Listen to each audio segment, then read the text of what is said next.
नमस्कार, जय हिंद, जय भारत।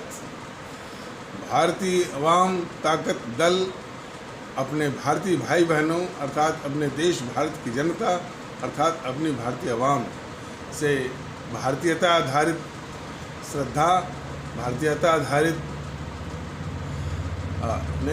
भारतीयता आधारित आपसी श्रद्धा, भारतीयता आधारित आपसी स्नेह, भारतीयता आधारित आपसी प्रेम, भारतीयता आधारित आपसी अखलाक मोहब्बत, भारतीयता आधारित आपसी सहयोग, भारतीयता आधारित आपसी सम्मान, भारतीयता आधारित आपसी एकता, भारतीयता आधारित आपसी भाईचारा तथा भारतीयता आधारित आपसी सद्भाव को समझने व उसे आत्मसात करके वैसा ही आचरण एवं व्यवहार करने हेतु और इसके पूरे देश में प्रचार प्रसार करने हेतु और इसकी अहमियत और महत्व को प्रत्येक देशवासी को समझाकर इसे अपनाते हुए वैसा ही आचरण एवं व्यवहार करने हेतु और प्रत्येक देशवासी को अपना ही भारतीय भाई बहन मानकर, समझकर, अपनाकर उनके साथ वैसा ही और उसी अनुसार आचरण एवं व्यवहार करने हेतु सतत, सदैव और हमेशा अदब के साथ, आदर के साथ अर्ज करता है।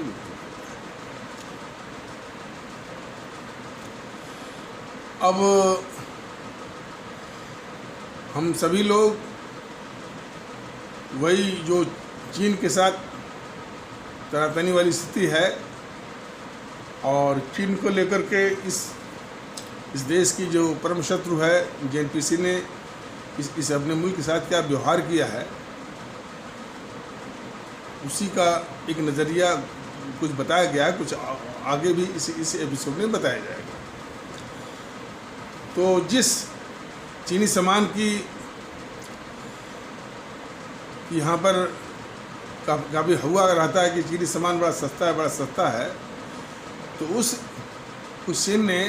चीन में जो है वो कुटीर उद्योग के जरिए कि गांव में और छोटे छोटे कस्बों में जो इलेक्ट्रॉनिक के सामान, मोबाइल के सामान और इलेक्ट्रॉनिक खिलौनों के सामान बनाए जाते हैं और इस प्रकार वो सस्ते भी होते हैं और इस प्रकार और वहाँ के लोगों को रोज़गार मिलता है, उनको 2 पैसे मिलते हैं और वो उन लोगों को खुशियाँ आती हैं।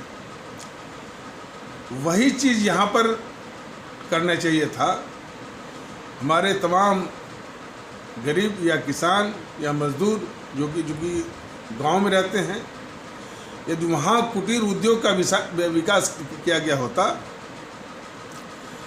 तो उनकी आर्थिक स्थिति भी अच्छी रहती, उनको 2 पैसे मिलते, उनके चेहरे पर मुस्कुराहट रहती। लेकिन इस गद्दार जेएनपीसी ने कुछ नहीं किया। गद्दार जेएनपीसी ने पूरी इकॉनमी को चौपट किया, देश को लूटा भी और उन गरीबों को सिर्फ गरीब ही रखा ताकि उन गरीबों को ही दिखा करके जो है एक राजनीति चलाई जाए। ये षड्यंत्र रचा और गरीब की माला भी जपते रहे। और यदि वाकई में यदि वो कुटीर उद्योग चलाया गया होता तो हमारा भी सामान, हमारे देश का भी सामान सस्ता होता और बाहर जो है वो एक्सपोर्टेबल होता, निर्यात होता, हमारे देश की अर्थव्यवस्था को मजबूती आती और हमारे उन जो गांव गिराज के जो है किसान हैं, मजदूर हैं, गरीब हैं, उनको 2 पैसे मिलते हैं, उनका जीवन आसान होता, उनका आर्थिक स्तर ऊंचा होता, उनके चेहरे पर मुस्कुराहट आती। तो ये गद्दार रही और ये गद्दार रही गांधी नेहरू परिवार चांदना चौकड़ी का वो कुनबा काकस का और गरीब की माला जपती रही और इसकी हर एक स्कीम में भ्रष्टाचार। फिर ये लाई मनरेगा।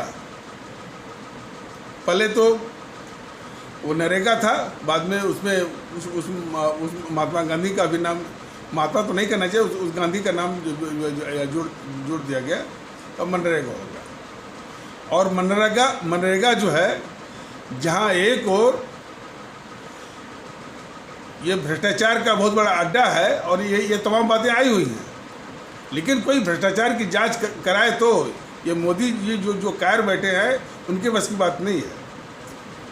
तो ये जांच हो तो उसमें भी इन जेएनपीसी वालों के भ्रष्टाचार के कारनामे उजागर होंगे, लेकिन मोदी जी को तो कुछ करना ही नहीं है। तो और दूसरी ओर इस जेएनपीसी को शर्म नहीं आई कि 60-70 साल हो गए उन्हीं गरीबों से, जिन गरीबों को कुटीर उद्योग के द्वारा उनका आर्थिक उत्थान करना चाहिए था, जिनके जरिए उनके जीवन में खुशियाँ लानी थी, उनके चेहरे पर मुस्कुराहट लानी थी और उनके जीवन में आर्थिक मजबूती लानी थी, उनसे वो गड्ढे खुदवा रही थी। इतनी बेशर्म है, बेहया है ये जेएनपीसी। तो ये उसका चरित्र है। और बाकी तो भारतीय जनता पार्टी दल ने बताया हुआ है कि इन सबों के कार्यकाल में कितने दंगे हुए, 7 से लेकर 8 से तक सांप्रदायिक दंगे हुए और किसी भी दंगे की जांच नहीं हुई, इसलिए कि ये जेएनपीसी के ही गुंडों ने यानी उन दंगों को भड़काया। सबसे हाल का दंगा रहा वो गोधरा वाला। गोधरा में जेएनपीसी के ही गुंडों ने उस ट्रेन को जलाया, जिसकी प्रतिक्रिया स्वरूप जो है वो गुजरात में सांप्रदायिक दंगे भड़के। इसके अलावा जो प्रमुख दंगे रहे, भागलपुर के दंगे, मलियान वाले के दंगे, मेरठ के दंगे, सब के सब जो है जेएनपीसी के गुंडों ने करवाई। लेकिन ये कायर मोदी की सरकार है जो कि यानी जेएनपीसी के सारे पापों को ढकने वाली है, वरना तो कोई निष्पक्ष सरकार होती है तो उनको 1 मिनट में यानी वो बेनकाब करके वो रख देती है। तो इतने दंगे हुए, उन दंगों की जांच नहीं हुई। और दूजे 1947 के पहले तो यही नेहरू सुभाष चंद्र बोस को मरवा करके उनके परिवार पर जासूसी करवाता रहा जब तक वो जिंदा रहा। नेहरू सन 62 तक, 1962 तक हमारे चंद्रशेखर आज़ाद को मुखबिरी करके मरवाया।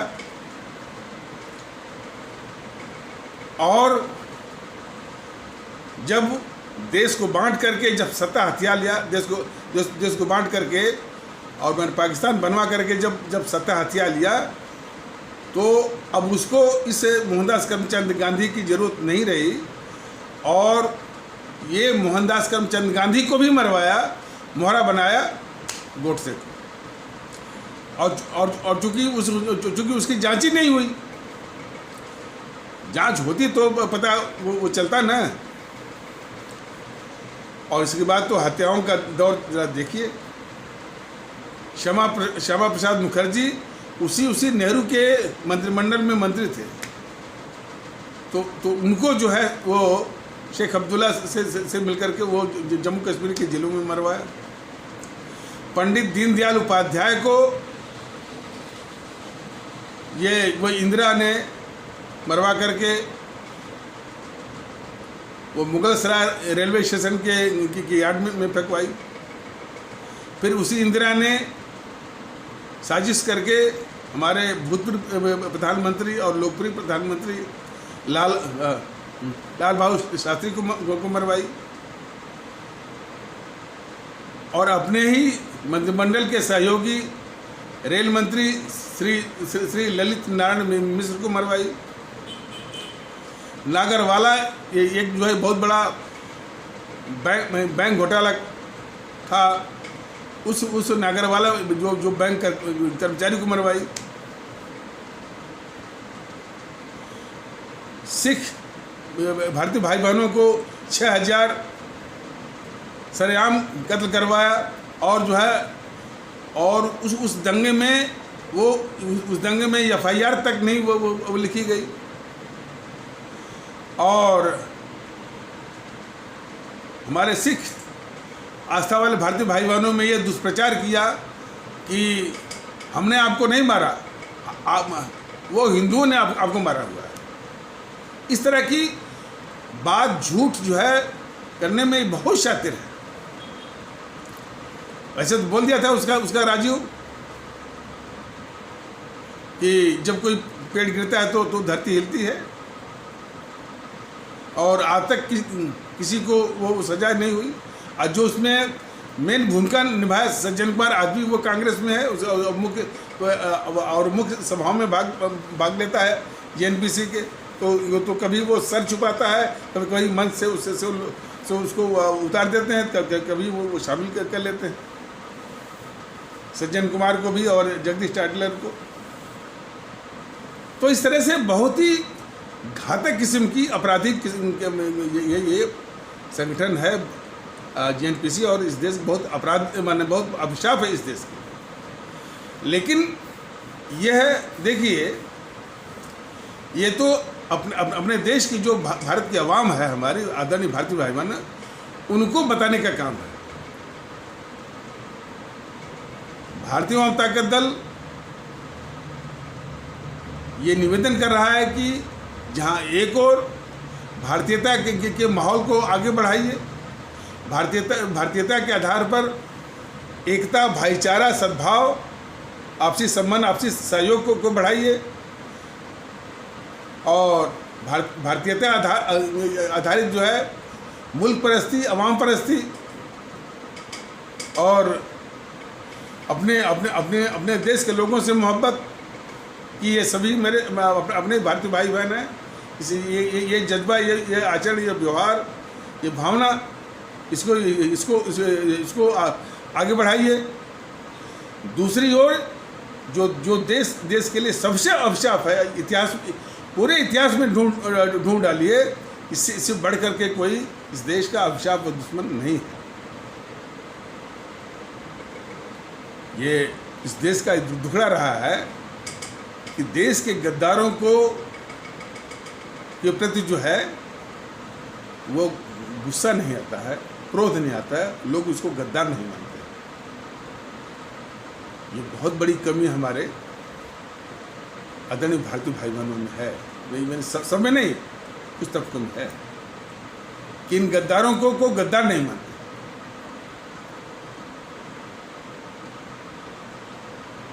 वरना ऐसा ना होता तो जिस नेहरू ने इस देश को बंटवाया, उसको वोट क्यों मिलता है? उसको मान लेता हूं कि इन समूह ने काफ़ी तथ्य को छुपाया, लेकिन काफ़ी लोग तो जानते थे ना। और तो और हाल में ये केजरीवाल जो है, केजरीवाल कोई ले लीजिए, केजरीवाल भारत तेरे टुकड़े होंगे और भारत की बर्बादी तक जंग जारी रहेगी। बताइए कितना खतरनाक, कितनी बड़ी गद्दारी की गई इस मुल्क के खिलाफ। इसे कन्याकुमारी गिरोह के द्वारा नारे लगवाए गए। इसका हमारे देश की जो संप्रभुता है, हमारे देश की जो सार्वभौमिकता है, एकता और अखंडता को सीधी चुनौती और सीधा हमला, कितनी बड़ी गद्दारी। उसके साथ उसका साथ देने वाले का, उसका समर्थन करने वाले केजरीवाल को हमारे दिल्ली के आदरणीय मतदातागण भारतीय भाई बहनों ने मुख्यमंत्री बनाया। ये एक बहुत बड़ी कमी, बहुत बड़ा रोग है कि देश के गद्दारों के प्रति जो है गुस्सा नहीं, क्रोध नहीं आता है, गुस्सा नहीं। तो इस कमी को दूर करना है। समझ लीजिए कि जिस दिन ये कमी दूर हो गई तो इन गद्दारों को हमारे देश के लोग, हमारे आदरणीय भारतीय भाई बहन, हमारे आदरणीय भारतीय अवाम, इनको बैलेट बॉक्स पर ही जो है सजा देगी। इनको एक वोट नहीं, इनको एक भी वोट नहीं मिलेगा। तो इस अभियान को आगे बढ़ाइए, और साथ में ये जज्बा तो जगा रहा है भारतीय जनता दल अपने आदरणीय भारतीय भाई बहनों को और अपने आदरणीय भारतीय अवाम को निवेदन करके, लेकिन ये मोदी जी इतने खतरनाक, और मोदी जी और उनकी बीजेपी इतने खतरनाक देश के दुश्मनों को, जिनको कि भारत की धरती से सिर्फ मिटा देना चाहिए, वो इनको गोद में बिठाएगा। मोदी के शासनकाल में सोनिया, राहुल, प्रियंका के विषय में लोग बताते हैं कि ये लोग तो कह रहे हैं कि हमको सत्ता मिले न मिले, हमारे सारे धंधे चल रहे हैं मोदी जी के राज में। इस जेएनपीसी या सोनिया की 3000 क्लस्टर बसें चलवा रहा है ये केजरीवाल, और वही मोदी जी की जानकारी में। जो ज़मीनें हड़पी गई थी, वो जो उसका दामाद है, सोनिया के दामाद कौन है, वो रॉबर्ट वाड्रा, और उसकी बेटी प्रियंका वाड्रा, और उसका बेटा राहुल, जो ज़मीन हड़पे थे किसानों की राजस्थान में, उसमें निवेश हो रहा है 25,000 करोड़ का। तमाम इनके व्यापारिक धंधे चल रहे हैं, उनसे उनके पैसे आ रहे हैं। विदेशों में भी इनके धंधे हैं। अब विदेशों में जो धंधे हैं वहाँ पर राहुल का नाम, राहुल गांधी का नाम राहुल गांधी नहीं है, राहुल RAUL, और यहाँ राहुल है RAHUL, राहुल है यहाँ, और वहाँ राहुल है। सब चल रहा है। 3 महीने बस भारत बनाता है, 9 महीने जो है वो गुलछरे उड़ाता है। सुना है कि वो 125 करोड़ का कोई वो एक प्लेन ले रहा है, जो कि वो मुकेश अंबानी लेकर घूमते टहलते हैं। तो सब तो मज़े ही मज़े हैं। इनके एनपीसी के 2 से 2.5 MP यदि घट करके 50-55 पर भी आ गए हैं तो कोई घाटा इनको नहीं है। सरकार नहीं भी है, सरकार से अधिक ये मज़े इनको मोदी जी इनको दे रहे हैं। और सरकार में रहते तो देश के प्रति वो जवाबदेही होती, जनता के प्रति जवाबदेही होती, और विपक्षी पार्टियों के प्रति वो जवाबदेही देने की झंझट होती। सारी झंझटों से मुक्त, और जितने इनके धंधे चल रहे हैं, ठेकेदारी चल रही है, पहले से चल रही है। तो मोदी जी के शासन में इस देश के दुश्मनों का एक तो देश के खिलाफ गतिविधियाँ भी चला रहे हैं, और इनके व्यापारिक धंधे भी चल रहे हैं मोदी जी के शासनकाल। ये देश की जनता जान देखे कि जिन ताकतों को नस्त में नाबूद कर देना चाहिए, भारत की धरती से उनके धंधे चलवा रहे हैं मोदी जी, जो है अपने इस मशीनरी के द्वारा। और जैसे ये वो चिदम्बरम को हाई कोर्ट जो है वो 22 बार बेल दे रहा है, और एक बार भी कोई विरोध करने नहीं गया।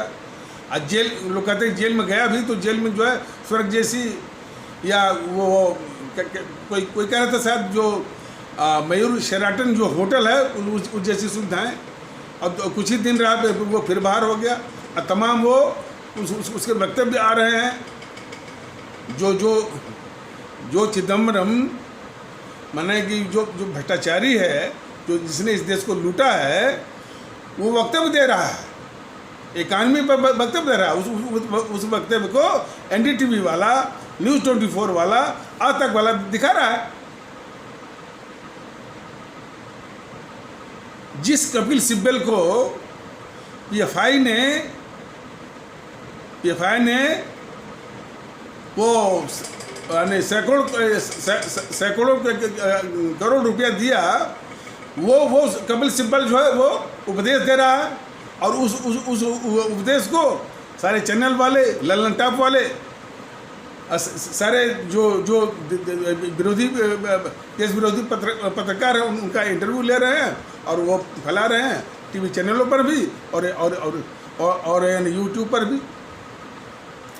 भारतीय आवाम ताकत दल ये बता रहा है कि सारी चीज़ जो है यूट्यूब के माध्यम से भारतीय आवाम ताकत दल नहीं बता सकता, ये तो नमूने के रूप में बता रहा है कि भाई इस तरह से सारी देश विरोधी गतिविधियाँ मोदी के शासनकाल में चल रही हैं। और ऐसा नहीं कि मोदी जी कुछ नहीं कर रहे हैं, किए हैं, कर भी रहे हैं। देश की रक्षा जरूरतों को पूरा कर रहे हैं। विदेश नीति में पाकिस्तान को अलग थल कर दिया, आतंकवाद के मसले पर, और उस पाकिस्तान की कहीं कोई आवाज़ नहीं है, कोई सुनता ही नहीं उसकी बात को। और देश के अंदर मतलब कि सड़कों का जाल, हाईवेज़ का जाल, एक्सप्रेसवे का जाल, ट्रेन में जो है वो माने ट्रेन की सुविधाएं, कई इस तरह की तेजस, वंदे भारत और फ्रेट कॉरिडोर इस तरह से है। और कुछ गरीबों के नाम पर भी जनधन है, उज्ज्वला है, और गरीबों को शौचालय, उनके लिए घर, बिजली का कनेक्शन, ये उन्होंने कुछ किया है। लेकिन ये सब जो है इनका सब क्या बिल्कुल निरर्थक है, व्यर्थ है, मिट्टी है, क्योंकि ये देश के दुश्मन देश के खिलाफ गतिविधियों में दिन रात लगे हुए हैं, मोदी जी के देख रेख में, मोदी जी की जानकारी में और उनके शासनकाल में।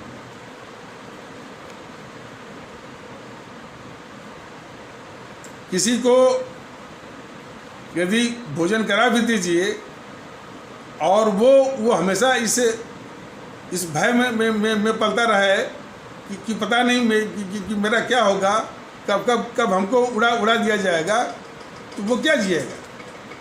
वही हाल देश का। ये जो देश विरोधी ताकतें, और अभी नमूना देख लीजिए ना कि CAA पर जो हिंसा हुई और कितने बड़े पैमाने पर इसको ले जाने की साजिश थी, किसने भड़काया और किसने हिंसा करवाया, ये पूरा देश जानता है। और भारतीय आवाम ताकत दल ने बताया भी कि हिंसा को भड़काने वाली यही JNPC की सोनिया, JNPC का राहुल, JNPC की प्रियंका, कराने वाला केजरीवाल अपने ताहिर हुसैन से और अमानतुल्लाह से। तो मोदी जी ने क्या किया, ताहिर हुसैन, अमानतुल्लाह की बात तो थमा दिया चैनल वालों के कि तुम दिखाते रहो, ताकि समाज में एक और विद्वेष फैले, नफरत फैले। और केजरीवाल को, सोनिया को, राहुल को, प्रियंका को अपनी गोद में बिठा लिया। कितना बड़ा आपराधिक षड्यंत्र कर रहे हैं ये मोदी जी। तो ऐसे मोदी जी की आवश्यकता नहीं है इस देश में। इस तरह की व्यवस्था की आवश्यकता है कि जो इन देश के दुश्मनों का नाश करके हमारी जनता को इस विकट स्थिति से आज़ादी दिला सके और इस भारत राष्ट्र को मजबूत कर सके, इसकी सख्त आवश्यकता है। और भारतीयता के माहौल को जिस भारतीयता के माहौल के लिए हमारे उन अमर शहीदों ने अपनी कुर्बानी दी, राष्ट्रभक्त शिरोमणि नेताजी सुभाष चंद्र बोस ने कुर्बानी दी, शहीद आजम भगत सिंह ने कुर्बानी दी, अमर शहीद चंद्रशेखर आज़ाद ने कुर्बानी दी, अमर शहीद अशफाक उल्लाह ने कुर्बानी दी, अमर शहीद खुदीराम बोस ने कुर्बानी दी। इतिहास सबने कुर्बानी दी, अपने जाने दी भारत माता की बलबूते। तो उनकी कुर्बानी शहादत के अनुसार देश में एकता, और वो एकता, इनकी जो अनेकता में एकता है, ये बहुत ही खतरनाक किस्म की अवधारणा है। इससे बहुत दूर इसको खारिज करते हुए हमारी एकता एकमुश्त है। एकमुश्त से मतलब कि ये हम माने कि जो भी इस पावन भारत मिट्टी के संतान सभी लोग बराबर हैं। ये भावना ही नहीं होनी चाहिए कि हम इस संप्रदाय के उस संप्रदाय के, हम इस जात के उस जात के, तो वो भाषा बोलता, हम ये भाषा बोलते हैं। सभी लोग बराबर है, सभी लोग भारतीय हैं। भाषा अलग है, वो भी भारतीय भाषा है। कहीं रहता भी है तो वो भी भारत के ही भूभाग में वो रहता है। इस तरह की भावना का आना बहुत जरूरी है, इसलिए कि जितनी भी राजनीतिक पार्टियां हैं इस देश में विखंडन के आधार पर भी, जबकि वो संविधान की शपथ लेती हैं, मुख्यमंत्री हो, मंत्री हो, प्रधानमंत्री हो, केंद्रीय मंत्री हो, सभी उसी भारत के संविधान की शपथ लेते हैं जिस भारत का संविधान ये कहता है कि हमारा जो वजूद है कि हम भारत के लोग हैं। तब भी नीतीश कुमार जैसे लोग कहते हैं कि जातिवाद तो एक यथार्थ है, और वही उनका जो जोड़ीदार है लालू, वो MY फार्मूला लगाता है मुस्लिम यादव का, और वही MY फार्मूला जो है अखिलेश और मुलायम लगाते हैं। मायावती भी कुछ ऐसा ही फार्मूला वो लगाती है। दक्षिण की पार्टियां DMK बस तमिल तमिल तमिल तमिल तमिल के लोग, तमिल भाषा, उसी के आसपास AIDMK, उसी तरह से ये TDP वाले, उसी तरह जो ये शिवसेना, मराठी मराठी मराठी मराठी, और उसी के जो साथी है ये शरद पवार, वही मराठा पावर। अकाली भी वैसे ही है। तो समझ जाइए कि ये देश की विध्वंसक शक्तियां हैं। तो इन शक्तियों का जवाब एक ही है, भारतीय। सच्चे रूप में सब लोग भारतीय हैं, और भारतीयता के ही जज्बे से हमारे उन अमर शहीदों ने कुर्बानी दी थी, और वही जज्बा को आज लाने की सख्त आवश्यकता है। भारतीय एकता और भारतीय विचार और भारतीय सद्भाव और भारतीय भाईचारा, सब लोग बराबर, सभी लोग भारतीय, और इसके अलावा हमारा कोई वजूद नहीं। तो इन्हीं विचारों के साथ इस आवश्यक परिचर्चा को यहीं पर विराम दिया जाता है। तब तक के लिए नमस्कार, जय हिंद, जय भारत।